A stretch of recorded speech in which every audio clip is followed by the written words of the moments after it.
You know, we used to love to go to the fair. Everybody did. I mean, it was 10 days of not exactly party, but it was like a foreign film and movies and hot dogs and all the hippies come out, and there was the Arts and Crafts Center and the draft horse pulls, and just everything was going on. And we just loved it.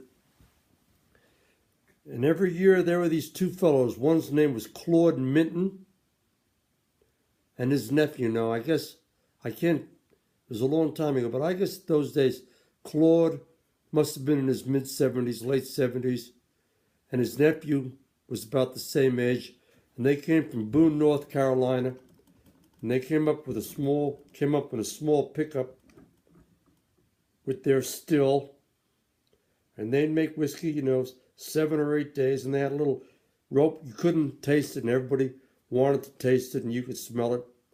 But it was great. People loved it, and they were just there making whiskey day after day, and they'd have barrels and barrels and barrels of whiskey. And I know one year we had our teepee set up awful close by, and I got to know these boys pretty well. And I guess that year I talked them into giving me a little whiskey. They said, well, just leave a little pint jar outside your teepee when you go to sleep. Well, I did that, and when I woke up in the morning, there was a half pint of shine, and it was wonderful.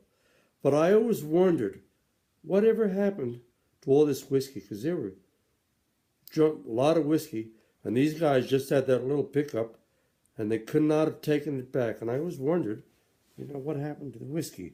And then one day, the day after the fair was over, I would always go back with my truck scavenging, because all these carnies and everybody that would set up booths, they would be leaving 2x4s and 2x6s and plywood and rope. You just never know what you could find, because these guys were moving on to the next show, and they made plenty of money, and they didn't need these things.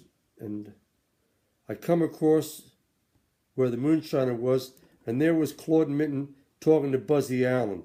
Now, Buzzy Allen was this Afro-American guy in the moving business, Brown Transfer. He'd moved my piano a couple of times, and he was an awful nice guy. And he was reputed to be the wealthiest Afro-American in West Virginia. I don't know if that was true or not, but he was an awful nice guy, and he traveled around with a little Frison Bichet or poodle in his van. But anyway, there they were with some of his guys loading all this whiskey up into one of his Brown Transfer trucks. So the question was answered. What happened to all that whiskey? Well, it was put into quarts and pints and half-pint jars and taken down to Ronsford and dispersed to the thirsty over the years.